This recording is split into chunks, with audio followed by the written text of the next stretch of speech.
긴 장입니다. 줄여서 한번 살펴보도록 하겠습니다. 계속된 블레셋과의 싸움이 진행되고 있습니다.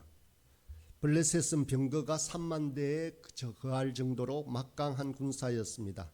그런데 이스라엘은 이제 두려워 흩어지고 600명 정도만 남았습니다. 이 절체절명의 위기의 순간에 하나님께서 이 전쟁에 개입을 하십니다. 하나님께서 직접 참전하시는 거룩한 전쟁이 시작되었습니다.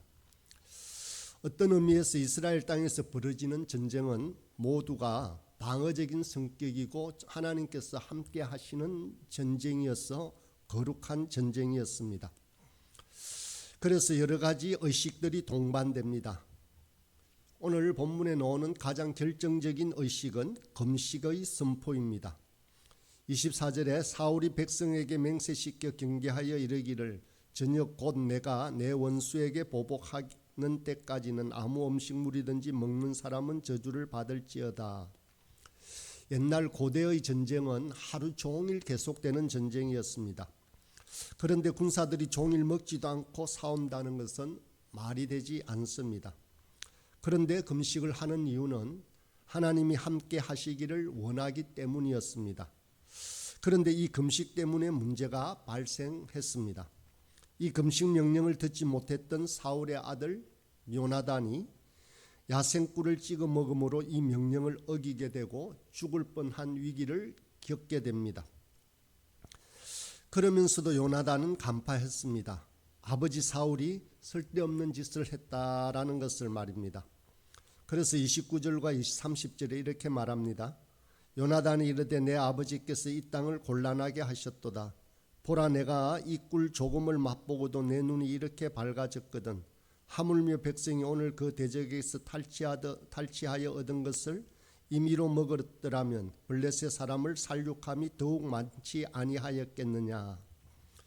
성기를 잡은 후에는 이 블레셋을 아주 가열차게 공격해야 그래야만이 어떤 크게 승리를 하고 그들의 힘을 없앨 수 있었습니다. 물론 하나님의 군대가 성결을 유지해야 하겠지만 꼭 그 형식이 금식이어야 하는 경우는 아닐 수도 있습니다. 하나님의 군대가 되어 하나님의 뜻에 순종하는 것이 더 중요했습니다. 다윗의 예를 보면 그것도 알 수 있습니다. 다윗의 일행이 사울에게 쫓겨 달아날 때였습니다. 배가 고팠습니다. 노베에 있는 제사장 아히멜렉을 찾아갔습니다.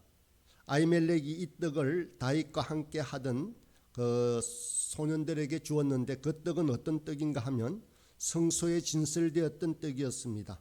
이 떡은 제사장만 먹을 수 있는 것이었습니다. 이렇게 아히멜렉이 소년들에게 주며 이렇게 물었습니다. 보통 떡은 내 수중에 없으나 거룩한 떡은 있나니 그 소년들이 여자를 가까이만 하지 아니하였다면 주리라라고 말합니다. 아히멜렉의 행동이나 다윗의 행동에 있어서 계명보다 생명을 더 중시했습니다. 지쳐서 쓰러져 가고 죽을 수밖에 없는 아이들에게 소년들에게 그러한 진설되었던 떡을 줍니다. 무엇이 더 중요한가를 우리는 판단해야 합니다. 그 중요한 것에 우리는 순종을 해야 하는 것입니다. 하나님이 어떤 분이신지 이해 못하니까 우리는 자주자주 혼선을 빚습니다. 내 뜻을 하나님 뜻이라고 우기기도 합니다. 사울과 하나님의 사이는 자주자주 이렇게 엇박자가 납니다. 사울이 금식 명령을 내렸지만 이를 지키지 않은 자가 있었는데 바로 자기 아들 요나단이었습니다. 사울은 달아나는 블레셋을 밤새 추격하려는 계획을 가지고 있었습니다. 이에 대한 하나님의 뜻을 묻기 위해서 하나님 앞에 나아갑니다. 그래서 이렇게 묻습니다. 37절에 보면 있습니다. 내가 블레셋 사람들을 추격하리이까 주께서 그들을 이스라엘 손에 넘기시겠나이까 라고 묻습니다. 사울은 앞에서도 이렇게 주저주저하는 모습을 보입니다. 18절에 보면 이미 요나단을 통해 전쟁이 시작되었는데도 사울은 법궤를 불러 그 앞에서 하나님의 뜻을 물으려고 합니다. 그 도중에 블레셋 진영에 소동이 심하니까 사울은 제사장에게 이르되 내 손을 거두어라라고 하고 전쟁에 뛰어듭니다. 하나님은 앞서 인도하시고 순종하라고 따라오라고 하는데 사울은 자꾸만 뒤처지기만 합니다. 이렇게 하나님의 뜻을 물었지만 하나님의 응답이 없습니다. 제가 보기엔 하나님이 한심해서 대꾸를 하지 않으신 것 같습니다. 그러자 엉뚱하게 사울은 이스라엘이 죄를 지어서 그렇다 하며 제비를 뽑아서 그 죄인을 찾겠다라고 났습니다. 그러면서 이렇게 엄한 저주를 합니다. 39절의 말씀입니다. 이스라엘을 구원하신 여호와께서 살아계심을 두고 맹세하노니 내 아들 요나단에게 있다 할지라도 반드시 죽으리라. 그런데 자기 아들 요나단이 금식 명령을 어긴 것이 드러났습니다. 그러자 자기 아들 요나단을 죽이려고 합니다. 44절에 이렇게 말합니다. 사울이 이르되 요나단아 네가 반드시 죽으리라. 그렇지 않으면 하나님이 내게 벌을 내리시고 또 내리시기를 원하노라 하니. 이 말은 하나님의 뜻이 아니었습니다. 자기의 생각이었습니다. 하나님의 생각이 아니었던 것입니다. 우리는 자주 이러한 우를 범하며 살아갑니다. 자기의 생각이고 자기의 확신인데 하나님의 뜻이라고 이러한 신한 함정에 빠지기도 합니다. 사울의 어리석음을 파악했던 것은 바로 그때의 백성들이었습니다. 45절입니다. 백성이 사울에게 말하되 이스라엘의 이 큰 구원을 이룬 요나단이 죽겠나이까 결탄코 그렇지 아니하니이다. 여호와의 살아계심을 두고 맹세하옵나니 그의 머리털 하나도 땅에 떨어지지 아니할 것은 그가 오늘 하나님과 동력하였음이니이다.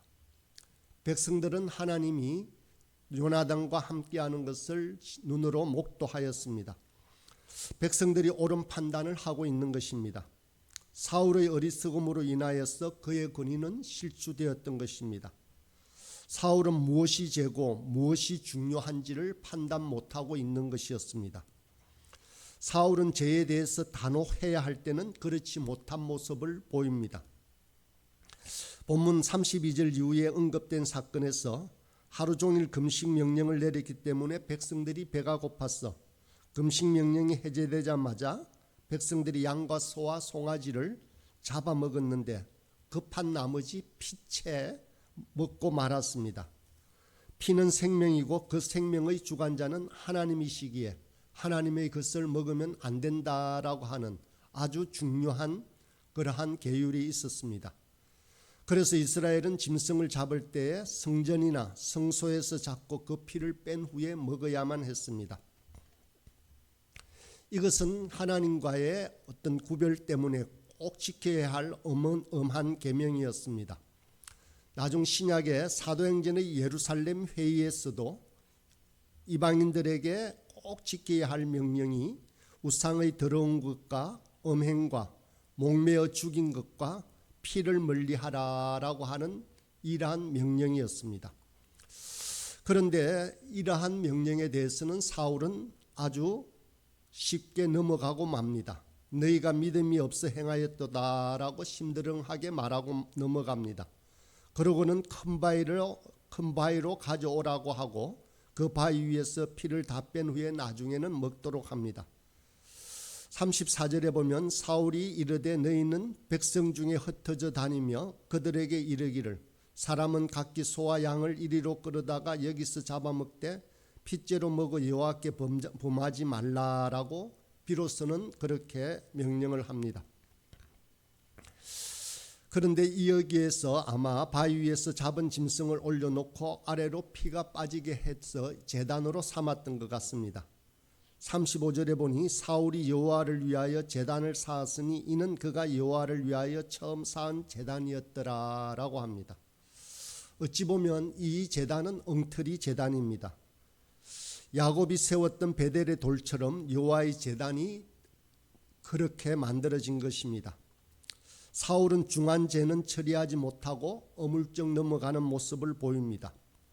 사실 이런 문제를 만드는 것 또한 사울의 어리석은 금식 명령에서 기인했습니다. 우리의 모습 또한 그렇지 않습니까? 하나님이 생각하시는 중대한 죄는 간과하고 가볍게 넘어갈 수 있는 것은 스스로 무겁게 만들고 있지는 않습니까? 우리의 생각으로, 우리의 관념으로 통제하고 있지는 않습니까? 이러한 제단이지만 하나님께서는 이 제단을 제단으로 받으십니다. 마치 우리의 실수와 아픔의 제단과도 같습니다. 실수와 넘어짐의 기억은 우리가 모두 지우고 싶지만 반드시 기억해야 할 것들은 있습니다. 그래야 우리는 동일한 실수를 범하지 않습니다. 사울의 어리석은 모습과 대조적으로 하나님의 전쟁을 이끌어 갔던 것은 바로 사울의 아들 요나단이었습니다. 요나단은 이스라엘에 큰 구원을 가져다 주었고 45절에 보면 아까 보았습니다마는 오늘 하나님과 동력하였다라는 평가를 받습니다. 요나단은 믿음의 사람이었습니다. 블레셋 대군 앞에서도 위축되지 않고 이렇게 말합니다. 오늘 본문의 6절입니다. 여호와께서 우리를 위하여 일하실까 하노라. 여호와의 구원은 사람이 많고 적음에 달리지 아니하였느니라. 여기서 말하는 여호와께서 우리를 위하여 일하실까 하노라 하는 이 태도입니다. 하나님께서 우리를 위하여 일하신다는 믿음입니다. 지금 눈에 보이는 하나님의 약속은 없습니다. 자랑스럽게 내세울 것 또한 없습니다. 그렇다고 해서 주저앉아 있지 않았습니다. 하나님은 우리의 사랑하시는 아버지이십니다. 그렇다면 우리가 손을 내밀 수 있습니다. 하나님을 믿고 나아가는 것입니다. 이런 사람들이 하나님의 역사를 이룹니다. 사실 우리 인생에 있어서 하나님의 길이 명확하게 보였던 때가 잘 없습니다. 그렇지만 그것을 믿고 나아가는 믿음의 사람들, 행동하는 사람들이 바로 하나님의 뜻을 이룹니다. 요나단은 블레셋 진영에 가서 하나님의 징조를 구합니다. 징조는 연약한 인간이 하나님의 함께 하심을 확인하는 방법입니다. 요나단 일행을 보고 블레셋 군이 거기 기다려라 우리가 내려가겠다라고 하면 하나님의 표정이 아니고 반대로 우리 진영으로 올라오라 하면 여호와께서 블레셋을 이스라엘 손에 넘기시겠다라는 표징으로 해석을 합니다. 이것이 어떻게 그러한 표징이 되나라는 의아함이 있습니다마는 사실 이스라엘을 보고 아래로 내려올 정도면 사기가 넘치고 자신감이 넘쳤다는 증거이기도 합니다. 반대로 진영에 숨어 있으면서 올라오라고 한다면 두려워하고 있다는 증거일 수도 있습니다. 올라오라는 말을 듣자 블레셋을 하나님이 붙이셨다는 표징으로 해석한 요나단은 블레셋 진영으로 올라가 그곳에 뛰어듭니다. 삽시간에 20명을 죽입니다. 첫 정과입니다. 이 때문에 블레셋 진영이 크게 공포에 떨고 있습니다. 그래서 본문 15절에 보니 땅도 진동하였으니 이는 큰 떨림이었더라라고 하는 말씀에서 하나님께서 직접 개입하셨음을 암시합니다. 요나단의 용기 있는 행동에 하나님이 응답하셨습니다. 이처럼 마중물처럼 믿음 있는 행동이 하나님의 큰 역사를 이루는 것을 알 수 있습니다. 그러자 블레셋 진영 내부에서 다툼이 일어났습니다. 그리고 블레셋에 함께 있던 히브리인들이 이스라엘 편과 합세해서 달아나던 달아나던 블레셋에서 이탈하여 이스라엘 백성들과 합류했습니다. 그 결과 큰 승리를 얻게 됩니다. 하나님은 사울과 그 백성이 죄가 있음에도 구원을 해 주셨습니다.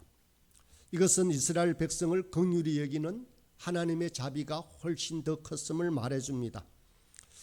그러나 우리는 이를 착각해서는 안 됩니다. 내가 죄를 짓고 잘못된 길을 가는데도 잘 되고 있다면 그것은 하나님이 우리 죄를 간과하거나 용서해 주었기 때문이 아닙니다. 우리의 생명을 불쌍히 여기거나 다른 뜻이 있기 때문입니다. 그럴 때일수록 우리는 빨리 돌아서야 합니다. 내 가정이 잘 나간다고, 내 교회가 잘 풀린다고 해서 그것이 반드시 옳기 때문에 그런 것만은 아닌 것입니다. 그것은 누군가의 눈물의 기도 덕분이라거나 다른 생명을 구원하려는 뜻이 있다거나 하는 하나님의 다른 계획이 있기 때문입니다. 우리는 다만 하나님의 선하심을 찬양할 뿐입니다. 우리는 하나님의 뜻을 분명히 알 수 없기 때문에 요나단이 말했던 것처럼 우리를 위해서 일하실까 하노라. 하나님께서 우리를 위해서 일하신다라고 하는 믿음을 가지고 그렇게 행동해야 합니다. 이 믿음의 한 발자국을 내딛는 순간 우리는 하나님의 뜻을 보게 되는 것입니다. 이처럼 눈물로 기도하며 하나님의 뜻을 따라 믿음의 한 발자국을 내딛으며 오늘도 순종의 길을 걸어가는 저와 여러분이 되길 간절히 소망합니다.